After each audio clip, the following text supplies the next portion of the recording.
Hey, good morning. Welcome to Hospitality Live with me, Rupesh. This is actually episode number 28. I am super excited because today, this is an organization I'm a part of that I've been connected to for a long time.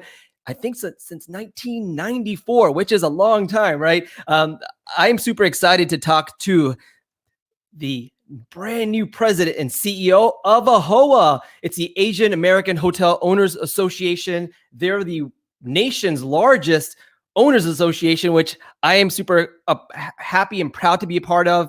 And guys, thank you so much. Welcome to the show. This is episode number 28. And today, like I said, it's the president and CEO, the brand new one. He just started in May. He's the CEO of AAHOA. I'm going to bring him on because there's so many topics that we have to talk about. There's a whole lot of things that are happening right now in the industry that are important to all of us. And by the way, guys, I'm giving away a $50 gift card to someone live on this show. So guys, let us know where you're watching from. Hit the like button 100 times and to be qualified. And just please ask some questions and be engaging on this show. All right. So he's the president and the CEO of AAHOA. He's also a former state senator of Georgia, and he's a leader and a counselor at a few universities. I'm going to welcome to the show, Cecil Staton. Welcome. Thank you, Rupesh. It's great to be with you and with your audience today. Hey, thanks for joining us. I'm super excited to talk to you. I know we've been connected on social, especially LinkedIn here for quite some time. And I see all the wonderful things that AAHOA is doing. And you have this role that you started in November. And I see that you're excited and you're kind of all over the place, kind of trying to get and understand this community. Well, AAHOA is a great association, as you know, and it's a great story. It's really what drew me to AAHOA. The story of hotel owners banding together 30 years ago when it started because of issues they were facing, sometimes discrimination, and they knew there was power in numbers. And those original founders, some of them are obviously still around and still involved, like H.P. Rama. I've had lots of great conversations with him. But here we are today, 30 years into this, and we're 19,600 members strong. And, you know, the story is great, and it's one that resonates with me and my background and my parents, who were not first-generation Americans, but they, in many respects, were first-generation in terms of really living the American dream. So the AAHOA story and the story of our members resonates with me, and I'm very proud to serve AAHOA today. Absolutely. So welcome to the show. Welcome to LinkedIn Live. Is this your first LinkedIn Live? I think it is. I've had a LinkedIn account for a long time, but this is the first time I've done LinkedIn Live. Listen, there's a lot of people on, a bunch of people. Hey, I see some people that are on your team at AAHOA. Guys, welcome. And let me just give a shout out really quickly. Christine Trippi. Do you know Christine Trippi? I don't know that. She's awesome. She was with Marriott for the longest time, and she's actually been on this show, but she's amazing, and she kind of helps what we do as far as inspiring others. Guys, Esteban, Jay, Joseph, there's so many people I can't even say their names right now. Heather, thanks for being on. Heather Carnes is on, and she says hello, and you know she's part of the marketing team over at AAHOA. And before we get started, I want to thank the fine people at Hotel Effectiveness with their PerfectLabor platform for sponsoring this show. And let me bring boom, there you go. Right here, it's PerfectLabor by Hotel Effectiveness. Have you heard of this company before? Yeah, sure. Yeah, it's great. Did you know they have more than 1 million employees that are being managed through their data software? Very impressive. I was not aware of that statistic. All right. Dell at PerfectLabor by Hotel Effectiveness. I said, Dell, how many employees are in this? I was like, maybe 100,000. He was like, no, 1 million people are part of this system, which is awesome. It's 1 million hotel associates, right? How do you connect with that many people and help owners and operators and GMs kind of be a expert in payroll, right? This is not a payroll company, but what they do is they manage your data that goes in. So from your revenue management system, your property management system, they upload the revenue, then they match it to your schedule, right? And then they make sure that your payroll is in line with your budget, right? And that's what they exactly do. And they have over 40. Last night he was telling me, or Friday he was telling me, they have 4,500 hotels now signed up for this. Guys, if you're not signed up for Hotel Effectiveness' PerfectLabor platform, you're losing money. And I'm going to read this really quickly. It's an automated tool to manage and reduce labor costs. It's a dynamic scheduling system, right? It's all built into one, and it avoids junk overtime, which is like the biggest problem I have at my hotels, where at the end of the week, you're like, well, how do we have so much overtime, or how do we get to this labor cost when our budget was only this much, right? And it's always a surprise. No more surprises. With a 5-minute daily check-in with Hotel Effectiveness, you can save and optimize your payroll. And this is exactly what they do. Hey, Steve, for being on. Steve's on. Guys, hit up hoteleffectiveness.com/Rupesh. And if you hit that link, you'll save 30% on your setup fees. And guys, they're giving me an extra offer that they don't give anybody else. This entire month of March, if you sign up right now, you'll get the Perfect Wage platform for only $250 for the entire year. Now, have you heard of Perfect Wage, Cecil?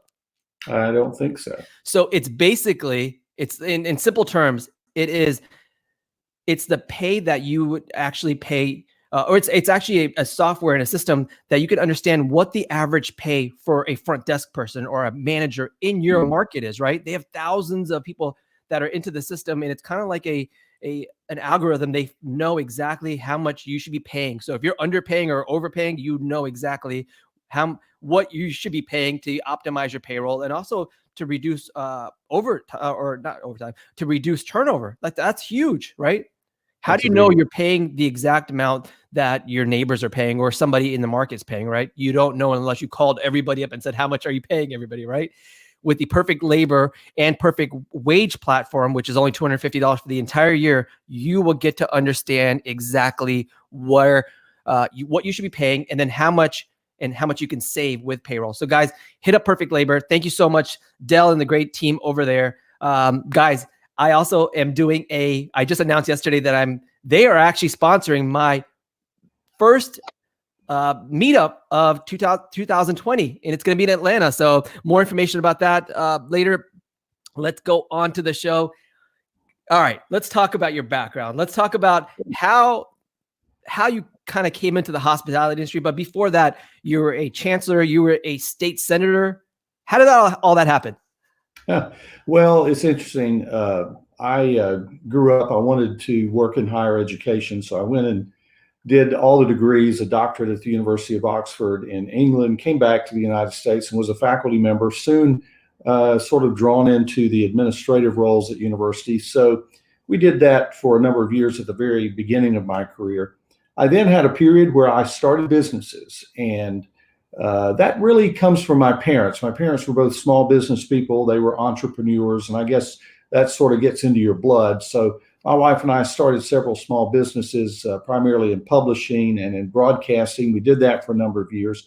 And politics really flowed from that, because when you start businesses and you start interacting with government, you very quickly run into the red tape and all the issues and frustrations that government can really give you and impede the success and progress of your business.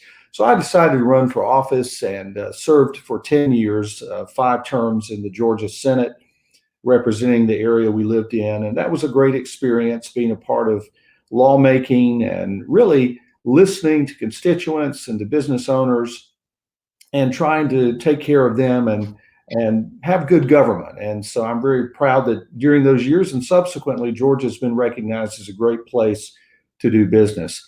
After 10 years, because I never intended to do it forever, came back into higher ed and served as an interim university president in Georgia, then a chancellor of a university. So how do you get from there back or into this particular role at AAHOA? It's very interesting. I tease a lot about this when I'm asked, because a lot of people ask that question. At my university where I served as chancellor, I had 5,600 beds. They just all happened to be lived in by freshmen and sophomores, mostly freshmen. We served 15,000 meals a day. I had untold event spaces, everything from football stadium to concert halls, and they were having hundreds of events every year. We had a school of hospitality where we trained people for the hospitality industry, which was so very important in the region the university served. So there are a lot of ties there, interestingly. But when you come to AAHOA, really, education, that's a big part of what we do. I get education. Advocacy is a big part of what we do. I get that because of my time in government. We're representing 19,600 business people, entrepreneurs who are living the American dream. I understand that because I've done it myself. My parents did it before me. And so really a lot of the things that go into AAHOA and AAHOA's work flow naturally from my own career and the various things I've been privileged to do throughout my career. So I'm drawn to AAHOA because of the AAHOA story and the story of our members. And I'm couldn't be more excited to be here and to be serving them and alongside of them as we really work to protect the American dream and protect and serve the interests of hoteliers and their businesses. Yeah, and I like that you're saying protect, because right now in the industry, it's scary. Actually, I posted something yesterday on LinkedIn saying, have you experienced a cancellation at your hotel or cancellations? And everybody across the board said yes. So let's get into this topic of the coronavirus and how it's affecting us. Guys, we're giving away a $50 gift card to Amazon. Let us know by hitting the like button and where you're listening from. And also, has your hotel been affected by the coronavirus with cancellations or maybe secondary as far as somebody maybe planning to come in or you're getting a call for future reservations? Let us know. Hit the comments and let us know. All right, so let's get into this conversation about coronavirus because I think it's the big thing that's everybody's talking about. The markets are going up and down. We don't know what's happening. And this morning I listened to the U.S. Chamber of Commerce and their broadcast, and they said business as usual. The government is saying there's pretty much a low chance for you, if you're traveling, to be affected by this, right? As long as you're taking the proper precautions and you're monitoring and some of those things. What's your take on this? Well, look, we're all very concerned, and obviously we're responding in large measure to the unknown. And people are fearful, and I get that, and I understand it. But I think what you said a moment ago, it is business as usual. The cases are very confined and limited to this point.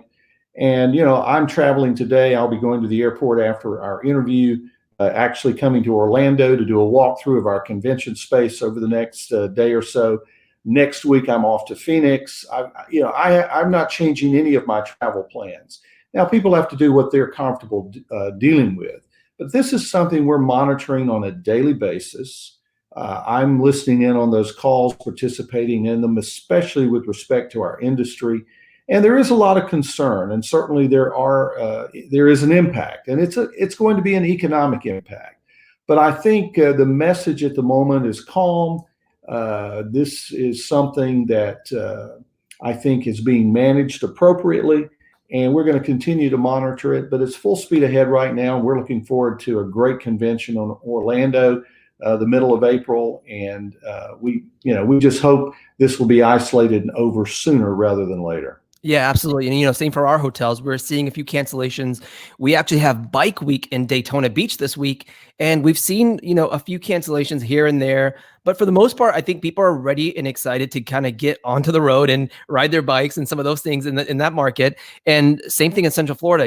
There are people concerned about the coronavirus. But guys, here's the thing, as long as you're taking the proper precautions that the government, the CDC, and their guidelines say, they're saying that everyone should not panic and go out there and run out and go get masks and try to find things that are going to protect you.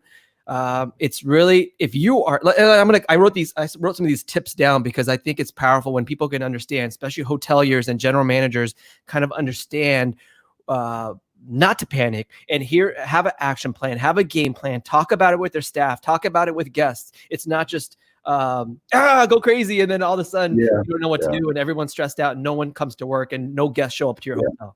Yeah, the reality is you have a incredibly low risk of ever encountering this virus or anyone with this virus. And I think local officials and our government officials are doing a great job of containing it where it is discovered.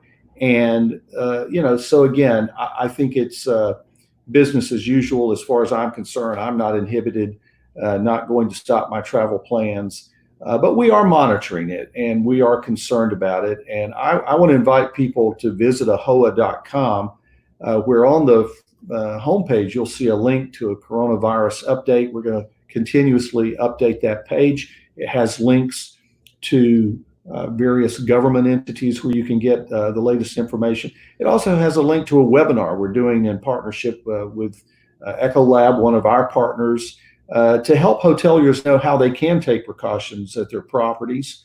But there's a lot of great information there, and I hope people will check back in there as frequently as they want for the latest information. Yeah, definitely.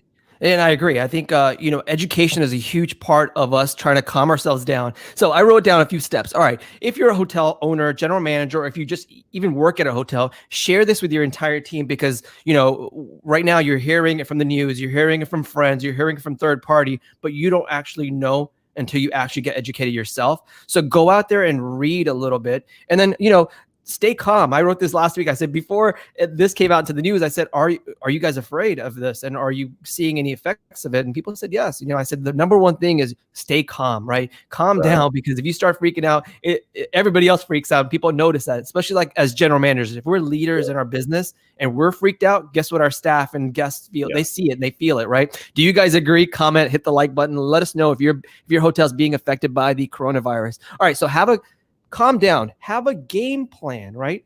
Have a written game plan of what you're going to do. I also wrote down monitor every single day. And if you're following on Twitter, find out updates from these different governmental organizations like the CDC, follow exactly what they're doing, find out what's happening, because all of a sudden you don't monitor and you listen to it at the end of the week. And now you're like, oh my God, I didn't know about this. It's kind of like a hurricane coming to Florida. You don't watch the news and then all of a sudden a hurricane's coming. You only have 3 hours to kind of prepare, and that never works out. So have a game plan, monitor. And then here's another thing I talked about. Every week I have with our hotel general managers, we have a revenue management meeting and a management meeting. And we said, what if people want to cancel? What's the policy then, right? And it all comes back to how you treat your business and then how you run your business. If I was in my guest shoes and I was afraid of something or another because I monitored and I'm coming to a certain market like Florida or Atlanta, and I don't feel comfortable because of my cousin or somebody else that got affected, I would first want to call the hotel and kind of cancel, right? Or whatever it is.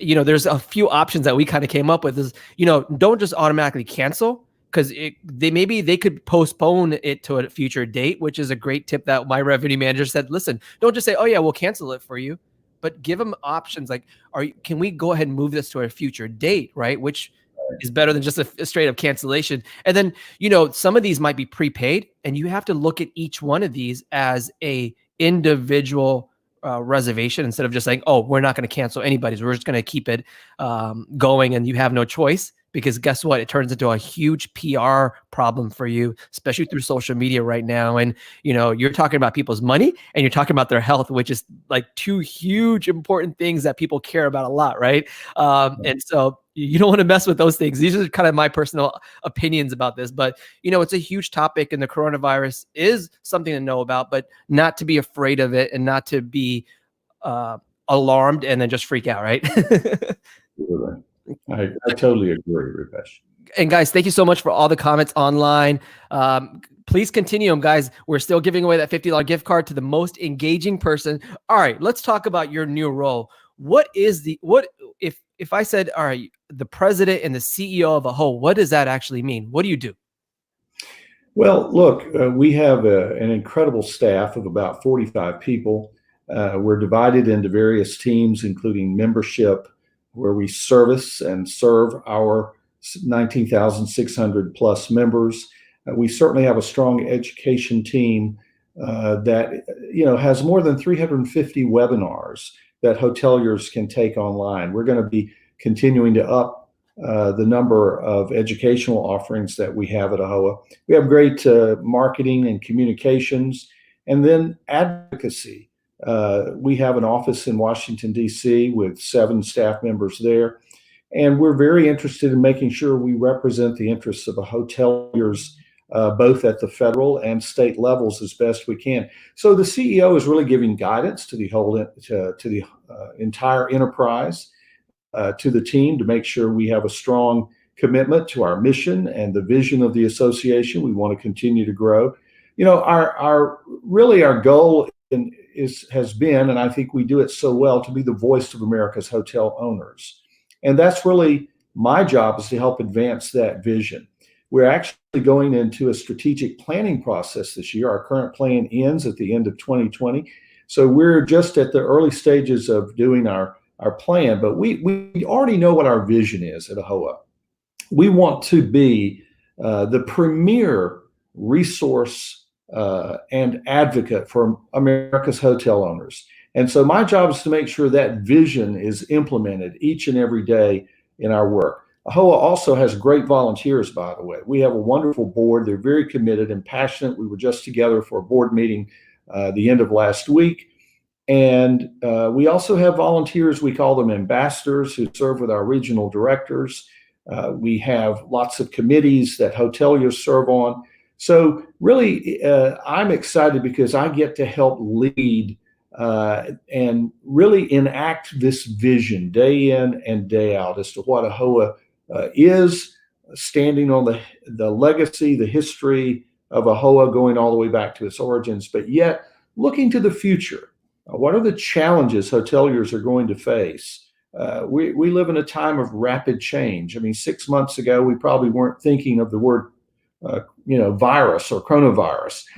Today, it's something we're all having to think about. The speed of change is unbelievable. And so I want to make sure AAHOA is ready for those changes that are inevitable. We're not going to escape that. Every aspect of the economy has had to deal with a lot of change through technology, and just it's a part of doing business today. So I want to make sure we're doing everything we can to help America's hoteliers be successful. That's my job. All right. We're looking forward to that because, you've had a great track record of helping this community, and, AAHOA stands for Asian American, right? But does it have to be an Asian American that can join? Can anybody join? Oh, no, anyone can join if you're a hotelier. So there's no requirement whatsoever that you be Asian American. That's the origins of the association, obviously. But we are seeing quite a few folks, I would perhaps say non-traditional members, join AAHOA today. They are welcome. They see the value in the resources that we provide. I think that's going to continue to be a part of our future and our growth. So we're excited about that. In fact, there are several brands that actually encourage every one of their franchisees to be a member of AAHOA, and they actually pay for it. So it's a growing entity, and I think the future, we hope to bring onto our team and onto this association's membership list hoteliers across this country. We like to say that we represent now 1 out of every 2 hotels in America, but I'm a little competitive. I want that number to continue to grow. There's no reason why AAHOA shouldn't represent every hotelier in America. Yeah, absolutely. And I agree with that. And, I have the opportunity and proud to say that I've been a featured guest on a few of your webinars. And we just did one in January where we talked about marketing for hotels and the future of it, right? And I love that you guys educate and you continue helping the industry. And there's so many opportunities for any hotelier. Guys, anybody that's listening right now, you have an opportunity to learn every single week, right? And you guys do over 200 live events across the United States. That's usually educational based, that has something to do with a topic. And, the biggest topics that are out there right now when we're talking about them is the short-term rental. And we'll go through them. Short-term rental, which is like Airbnb and all those other guys, the lawsuits that are like the drive-by lawsuits. If you haven't been sued, it could come to you. So you need to watch out and make sure you take the proper precautions. And then also we're talking about human trafficking. Out of those 3, which one do you want to talk about first? Well, I'm very proud of what AAHOA has been doing with respect to human trafficking. I think we've trained now over 4,700 people, wow. With our educational resources to obviously better prepare hoteliers to prevent human trafficking.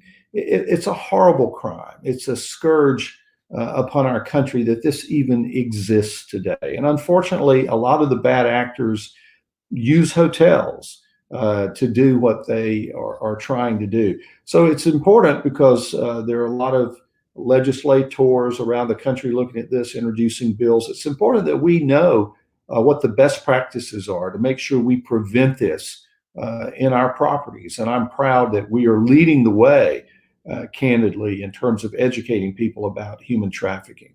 So what resources do you have on this topic?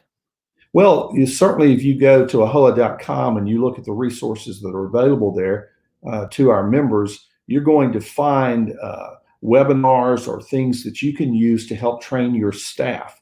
And then, as you mentioned earlier, we are taking this to our members and to hoteliers around the country through the many events that we do. So you'll often find if we have a town hall or a regional meeting that there will be a training component, an education component that will focus on human trafficking prevention. We're doing that in partnership with other organizations. Even in my limited time at AAHOA, I've been to multiple states to participate in human trafficking awareness events. So this is a key thing that we're doing, and it will continue to be. Our goal is to be a part of wiping this out. We're very committed. But you did give a list of other issues that are very important to us. Drive-by lawsuits, a lot of them ADA related. Certainly, when it comes to an issue that we're seeing around the country, it's what we're doing with short-term rentals. Look, we just want a level playing field. We're not concerned if somebody's trying to rent out a room in their home. What we are concerned about, though, are people who are coming in and trying to skirt rules and regulations that hoteliers have to abide by. We're a very regulated industry. And they really have a competitive advantage because they don't have to play by the rules. And so we think that's really a key issue there that we're pointing out to legislators, both at the federal level as well as at state levels, that really we need to pay attention to this. It's about safety and it's about competitive fairness. And we know that it's something we've got to pay attention to. So there are always a long list of things that we're doing on the advocacy front. Yeah, and let's get into the short-term rentals because, just recently, I think February 2nd or 1st, local Florida counties are starting to collect tax on short-term rentals. And they were saying, don't get caught just trying to rent your house out or your condo out without paying the tax that we're all paying here in Florida and in our counties. And so, is that something that you guys started at AAHOA to kind of say, listen, all these local communities that are renting out, individuals that are renting out their houses or their apartments or whatever, they're not paying tax and that's not fair to us. Was this something that came from AAHOA? Well, AAHOA and others, but what you're suggesting is the reality that a lot of the kinds of regulations that we're seeing crop up are at the local level, the local municipal level. Now, some of our friends in the short-term rental business, they're wanting to go into legislators and preempt local authority on this.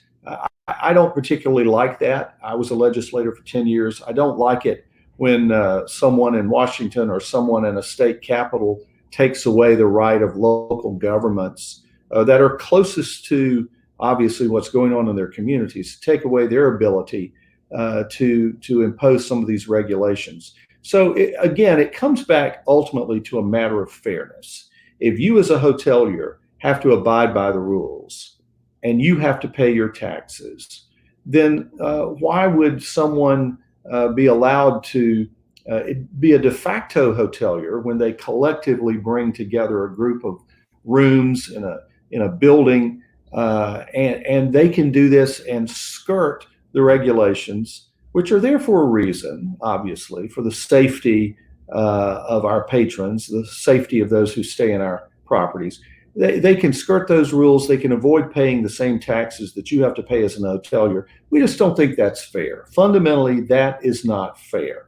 And so that's all we're concerned about. We're not trying to close down the industry. We're not trying to say that short-term rentals have to go away. We're simply saying play by the rules, the same rules we do as hoteliers. Right. You're saying we need regulation in these types of businesses. We need them to play on the same standards that we do. As far as, let's say let's say another industry like the taxi industry.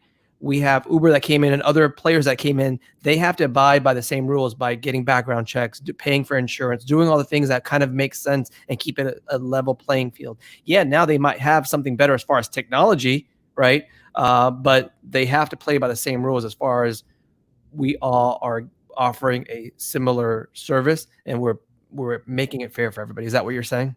Yeah, I think that's it. We want a level playing field. That's all we're asking for.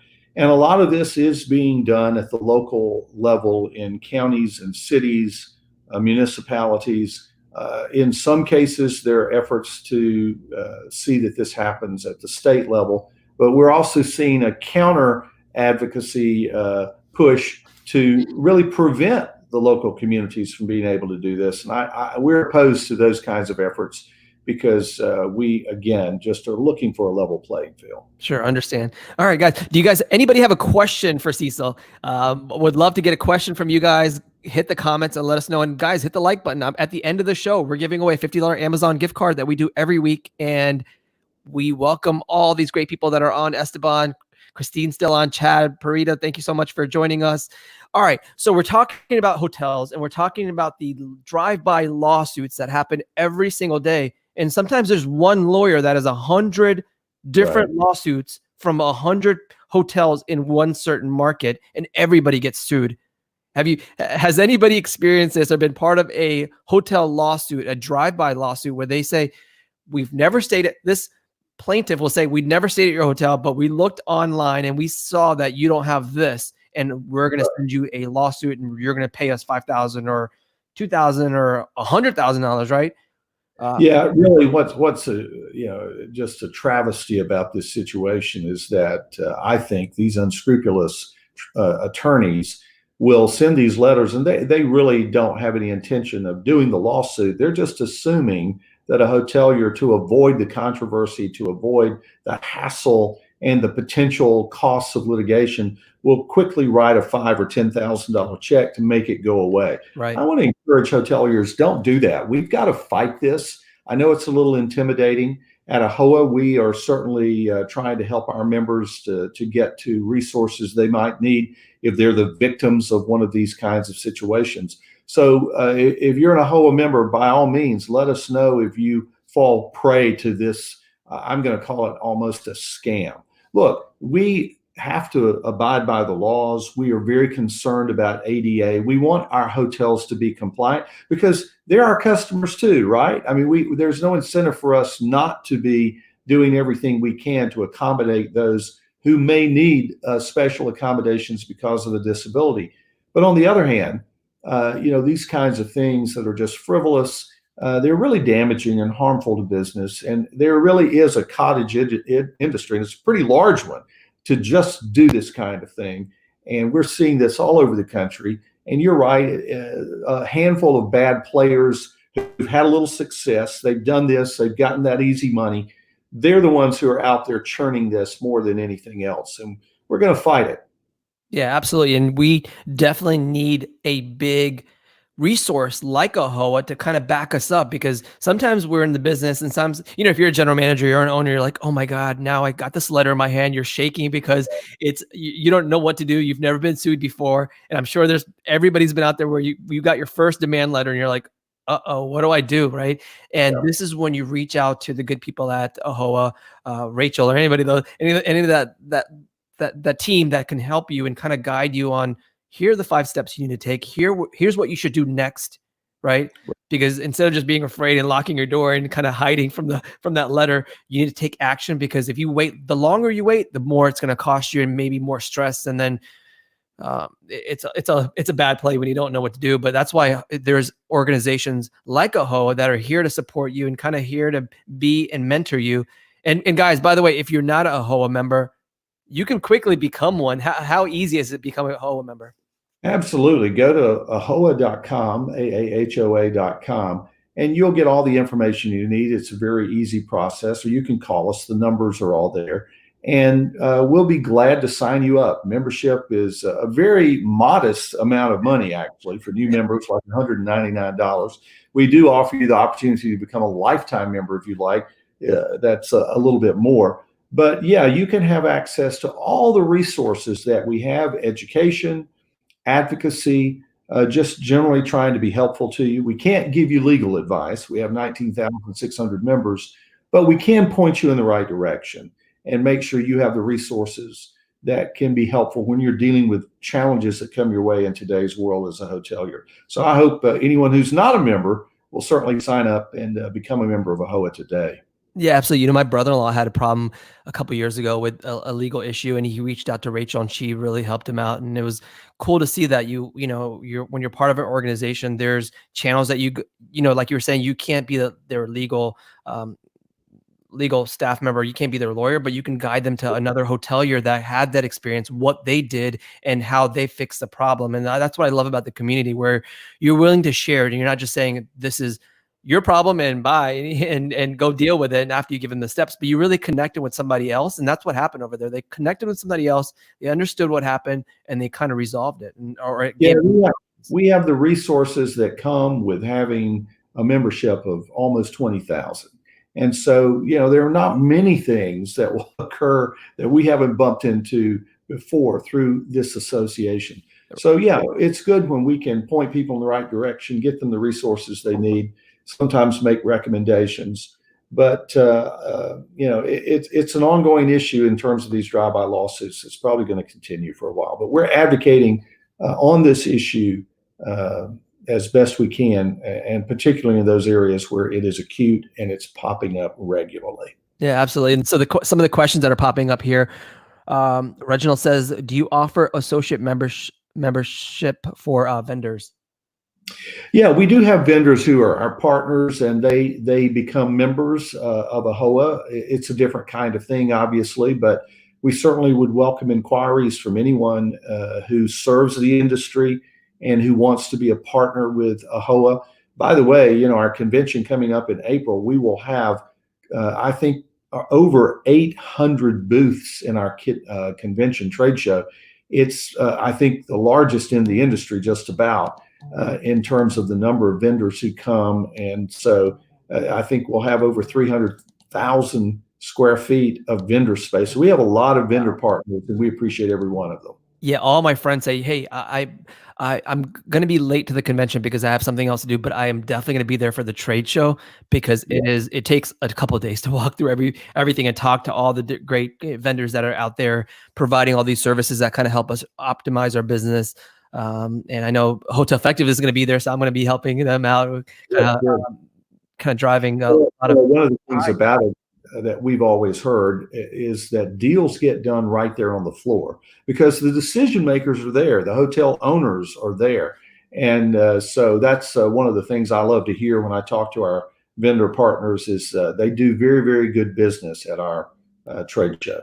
Yeah, absolutely. And I know a bunch of vendors. Guys, shout out to all the vendors that are out there listening to this show and that support me and AAHOA because, it's not only that we're showing GMs and owners what to do, but we're also connecting them with other vendors that can help them, like a Hotel Effectiveness, like these brands that are kind of giving and building these great companies that are there to support you and help you or run a better business and kind of help you optimize your hotel, no matter what it's for, like Ecolab or any of those great companies that we all use and we love because we can't do it without them, right? Absolutely. Good. All right. So we were talking about the three things that,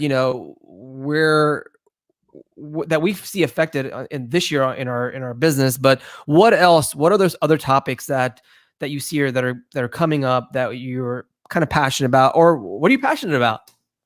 Well, a great question.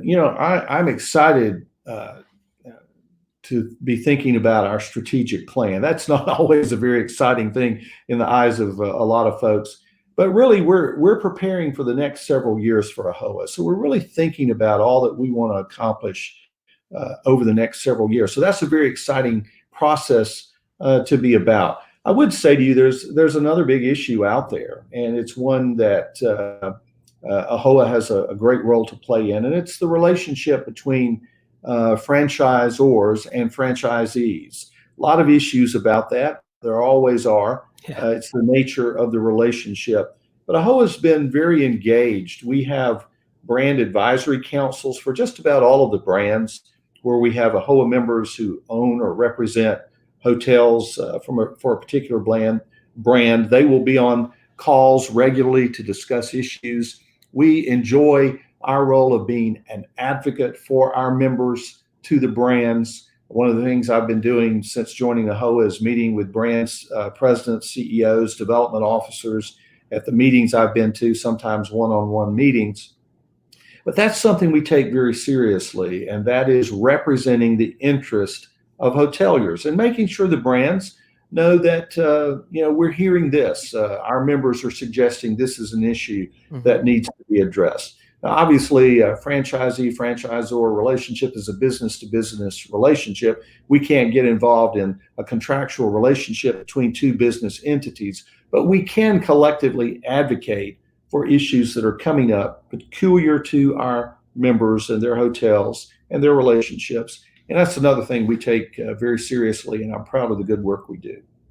Yeah, that's a huge topic where, different brands, and I can't say the names of any of these brands, but we love them all. But then sometimes they might say you need to do this or you're out of here, or we're going to put another same brand in your market, or we're going to do this other thing that kind of might hurt your business, right? And that's where we need AAHOA, and we need these organizations like yours to say, listen, that's not fair, or kind of be the mediator between us. Is that what you kind of do? Yeah, well, look, here's the other side of that coin. I mean, most of our members, most hoteliers in this country have created significant businesses. They have had enormous impact upon the economies of their communities. They've created lots of jobs. They've created wealth for themselves, their families. Absolutely. They've lived the American dream, but they've done that through the franchise model. Yeah. That's something that's unique in the United States in many respects. It's around the world, of course, but it's something that's very peculiar here. So I want to make sure we don't damage that. Yeah. Sometimes people think government is the answer or the first answer when there's a problem. Well, it may not be, because government may actually do something where there's unintended consequences. I know that as a former legislator. So it's not that I want to invite government to come into the middle of a business-to-business relationship. But at the same time, we want to make sure that we represent the interests of hoteliers and that we protect this unique model that has been the source of creating so many jobs, so many great businesses, so much wealth in our economy and in our country and for our members. So we walk a fine line there. But at the end of the day, AAHOA always, always, always must represent the interests of hotel owners. That's our niche. That's who we are. And I'm passionate about that. And we're going to keep doing that each and every day at AAHOA. Yeah, absolutely. Well, this has been a great conversation. I love that, you have a background in education, you have a background in government, so it kind of all comes together. And then you also you're a small business owner, right? And I love that you understand where we're coming from, where we're running our hotels. And I tell people I'm in the hotel business, and guess what? They're like, oh, really? It must be interesting. I'm like, it's a challenge every single day. And it's fun because, where in the world, or what other job or what other industry do you know that doesn't close? We're open 365 days a year. We're open through hurricanes. We're open through a virus. We're open through everything that you can think about. While your friends and family might be sleeping in bed, we're still open. We're working the night shift, right? And that's what I love about the industry, where we continue growing and we offer the service and we offer this to the rest of the world, right? Which not a lot of businesses do, right? That's absolutely correct. It's a unique industry. It's a wonderful industry, exciting industry, but one where we have to look to the future, like every other aspect of the economy, and deal with the things that are coming our way. One of the things I'm very interested in actually is, again, the way technology is changing everything. Artificial intelligence is changing a lot of industries.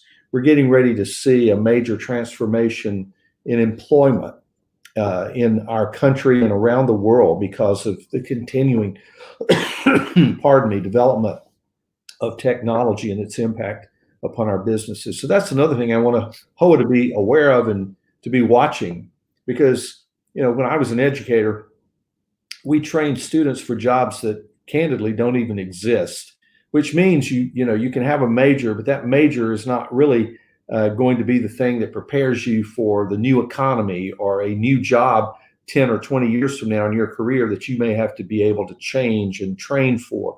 So it's really about creating an environment where you can adapt. Adaptability, the ability to change, is going to be an important aspect of tomorrow's economy, and that will impact hotels as well and the hospitality industry in general. So we're going to be thinking about all those things, trying to help our hotels who face enormous challenges. As I mentioned earlier, one of the most regulated industries there is.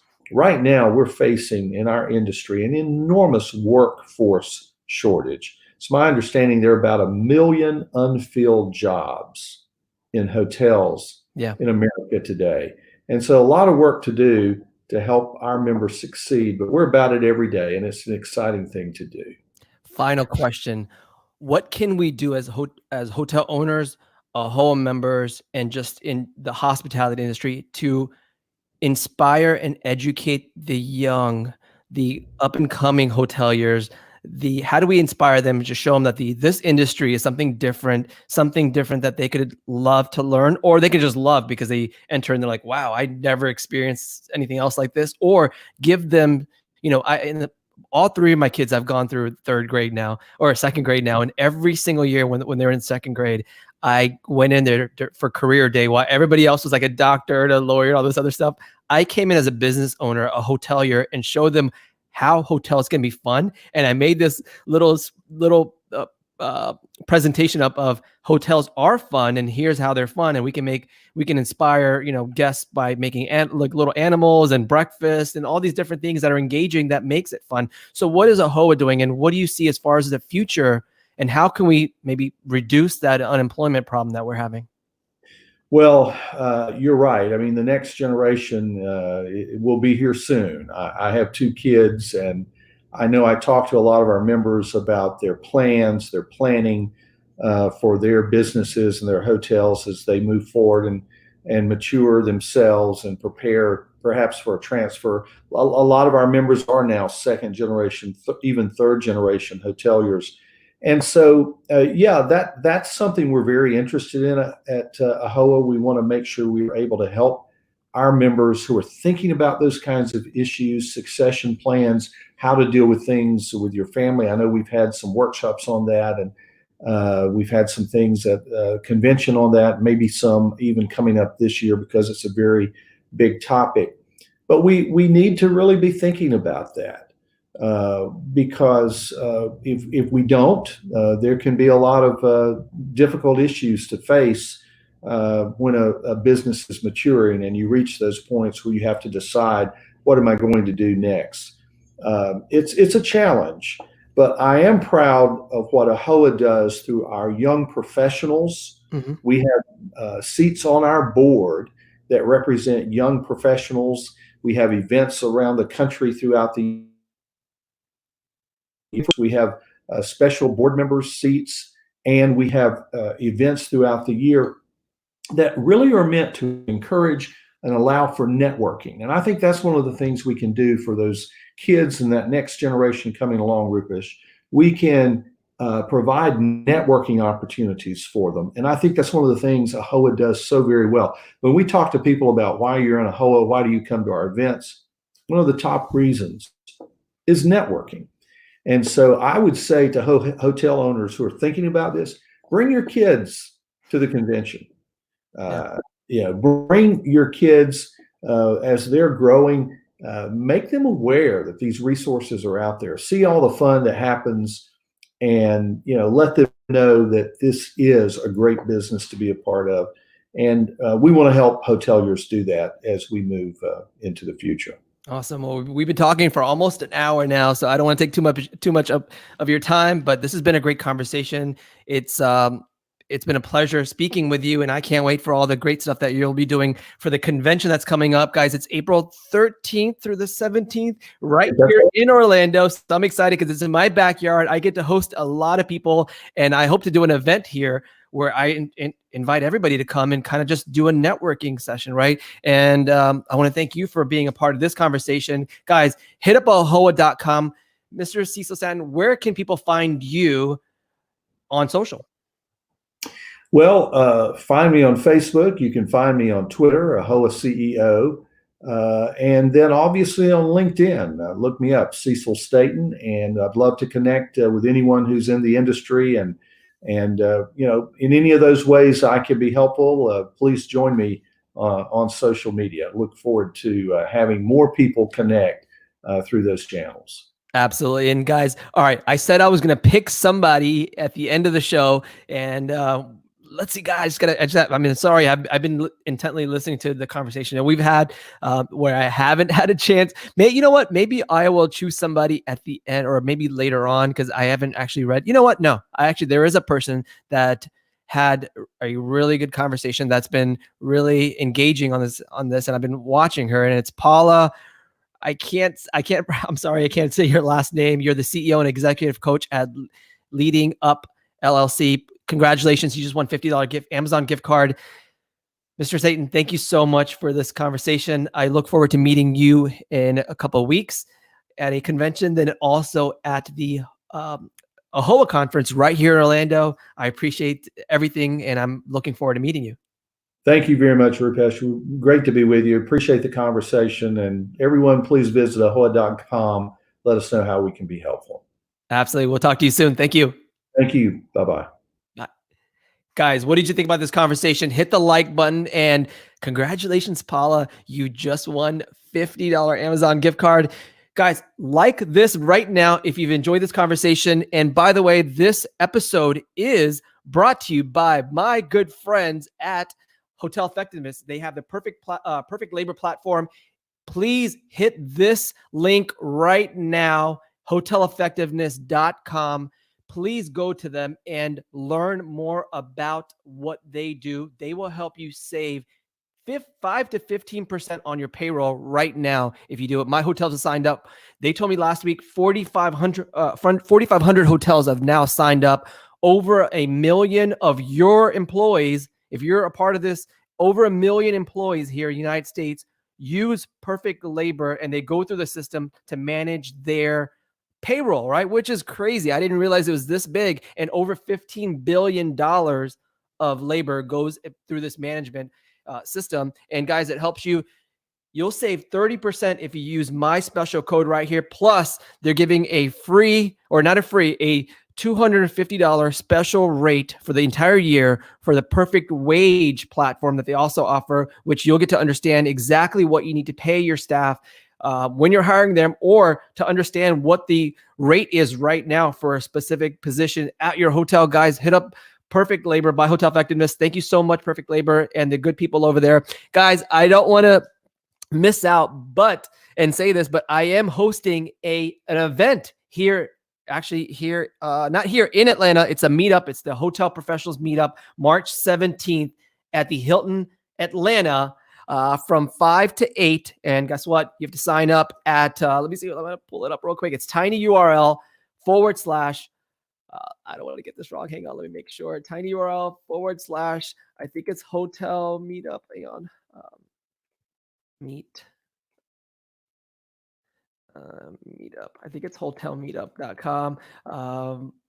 Actually, if you just go to my LinkedIn page, if you go to my LinkedIn profile, it'll tell you right there on my profile exactly where the meetup is. I would love for you to join. If you're a hotel owner, investor, or a manager of a hotel, please join us. It's a free event hosted by me. I will be there. I am happy to meet all of you. And guys, it's going to be a great opportunity to kind of connect and grow ourselves. Thank you so much to PerfectLabor for sponsoring that event and this show. Guys, if you like the show, hit the like button and subscribe and let us know. We also replay this on YouTube. So this entire live goes up on YouTube, and it's youtube.com/Rupesh Live, RUPESHLIVE. hit me up there, guys. Thank you so much for this opportunity. Next week, we have somebody amazing on, and I am super excited because I'm going to be talking to this person that has changed their business, and he's changed it in a unique way. He shares it on social media. You have to stay tuned next week to find out who it is. Guys, thank you so much. Enjoy your day, and please share this with your entire team, and let's continue growing together. Guys, thank you so much. I'll talk to you guys soon. Bye.